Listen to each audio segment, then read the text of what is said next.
Hello and thank you for watching or listening to this recording. Using the technology of artificial intelligence and the public domain, we have been able to create these audio and video recordings. We create these so that we can pass on information, knowledge, wisdom, and experience to you. Wherever you are, whoever you are, and whenever you listen to this, we hope that you enjoy, like, comment, share, subscribe, and help contribute to help make these recordings possible.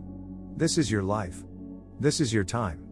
We are here to help you live it, learn from it, and grow. That is our purpose, so thank you for listening. Why I Believe in Poverty as the Richest Experience That Can Come to a Boy. By Edward Bok. A foreword.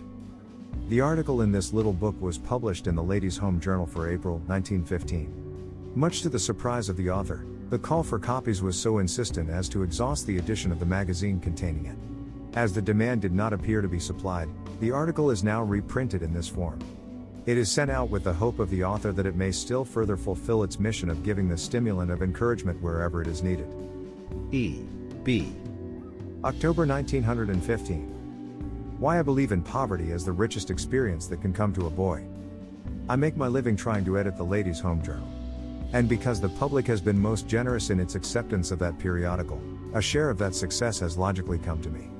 Hence a number of my very good readers cherish an opinion that often I have been tempted to correct, a temptation to which I now yield. My correspondents express the conviction variously, but this extract from a letter is a fair sample.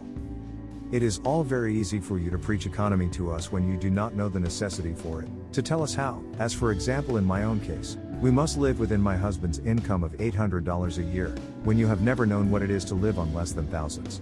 Has it ever occurred to you, born with the proverbial silver spoon in your mouth, that theoretical writing is pretty cold and futile compared to the actual hand-to-mouth struggle that so many of us live, day by day and year in and year out, an experience that you know not of? An experience that you know not of. Now, how far do the facts square with this statement? Whether or not I was born with the proverbial silver spoon in my mouth I cannot say. It is true that I was born of well-to-do parents.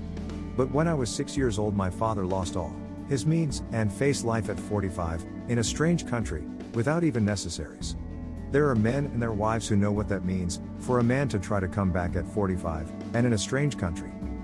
I had the handicap of not knowing one word of the English language. I went to a public school and learned what I could. And sparse morsels they were. The boys were cruel, as boys are. The teachers were impatient, as tired teachers are. My father could not find his place in the world. My mother, who had always had servants at her beck and call, faced the problems of housekeeping that she had never learned nor been taught. And there was no money. So, after school hours, my brother and I went home, but not to play. After school hours meant for us to help a mother who daily grew more frail under the burdens that she could not carry.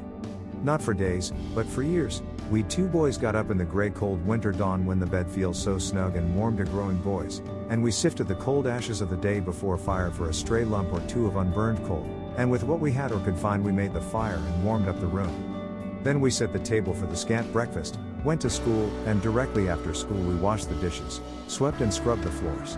Living in a three-family tenement, each third week meant that we scrubbed the entire 3 flights of stairs from the 3rd story to the 1st, as well as the doorsteps and the sidewalk outside. The latter work was the hardest, for we did it on Saturdays with the boys of the neighborhood looking on none too kindly, or we did it to the echo of the crack of the ball and bat on the adjoining lot. In the evening, when other could sit by the lamp or study their lessons, we two boys went out with a basket and picked up wood and coal in the neighboring lots, or went after the dozen or so pieces of coal left from the ton of coal put in that afternoon by one of our neighbors, with the spot hungrily fixed in mind by one of us during the day, hoping that the man who carried in the coal might not be too careful in picking up the stray lumps. An experience that you know not of. Don't I? At 10 years of age I got my first job, washing the windows of a baker's shop at 50 cents a week. In a week or two I was allowed to sell bread and cakes behind the counter after school hours for $1 a week, handing out freshly baked cakes and warm, delicious smelling bread, when scarcely a crumb had passed my mouth that day. Then on Saturday mornings I served a route for a weekly paper, and sold my remaining stock on the street. It meant from 60 to 70 cents for that day's work. I lived in Brooklyn, New York, and the chief means of transportation to Coney Island at that time was the horse car. Near where we lived the cars would stop to water the horses, the men would jump out and get a drink of water, but the women had no means of quenching their thirst. Seeing this lack I got a pail, filled it with water and a bit of ice, and, with a glass, jumped on each car on Saturday afternoon and all day Sunday, and sold my wares at a cent a glass. And when competition came, as it did very quickly when other boys saw that a Sunday's work meant $2 or $3, I squeezed a lemon or two in my pail. My liquid became lemonade and my price 2 cents a glass, and Sundays meant $5 to me. Then, in turn, I became a reporter during the evenings, an office boy daytimes, and learned stenography at midnight. My correspondent says she supports her family of husband and child on $800 a year, and says I have never known what that means.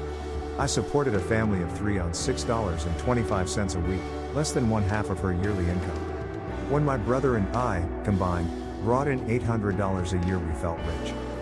I have for the first time gone into these details in print so that my readers may know, at first hand, that the editor of the Ladies' Home Journal is not a theorist when he writes or prints articles that seek to preach economy or that reflect a hand-to-hand struggle on a small or an invisible income. There is not a single step, not an inch, on the road of direst poverty that I do not know or have not experienced.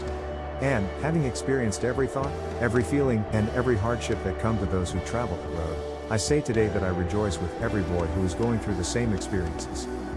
Nor am I discounting or forgetting one single pang of the keen hardships that such a struggle means. I would not today exchange my years of the keenest hardship that a boy can know or pass through for any single experience that could have come to me. I know what it means, not to earn $1, but to earn 2 cents. I know the value of money as I could have learned it or known it in no other way. I could have been trained for my life work in no surer way. I could not have arrived at a truer understanding of what it means to face a day without a penny in hand, not a loaf of bread in the cupboard, not a piece of kindling wood for the fire, with nothing to eat, and then be a boy with the hunger of 9 and 10, with a mother frail and discouraged. An experience that you know not of. Don't I? And yet I rejoice in the experience, and I repeat, I envy every boy who is in that condition and going through it. But, and here is the pivot of my strong belief in poverty as an undisguised blessing to a boy, I believe in poverty as a condition to experience, to go through, and then to get out of, not as a condition to stay in. That's all very well, some will say, easy enough to say, but how can you get out of it? No one can definitely tell another that. No one told me. No two persons can find the same way out. Each must find his way for himself.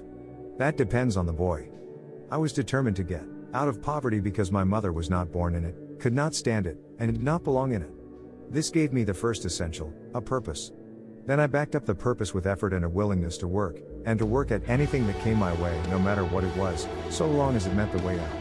I did not pick and choose, I took what came, and did it in the best way I knew how. And when I didn't like what I was doing, I still did it well while I was doing it, but I saw to it that I didn't do it any longer than I had to do it. I used every rung in the ladder as a rung to the one above. It meant effort, of course, untiring, ceaseless, and unsparing, and it meant work, hard as nails. But out of the effort and the work came the experience, the upbuilding, the development, the capacity to understand and sympathize, the greatest heritage that can come to a boy. And nothing in the world can give that to a boy, so that it will burn into him, as will poverty. That is why I believe so strongly in poverty, the greatest blessing in the way of the deepest and fullest experience that can come to a boy. But, as I repeat, always as a condition to work out of, not to stay in. Thank you for listening to this recording. We hope that you enjoyed it.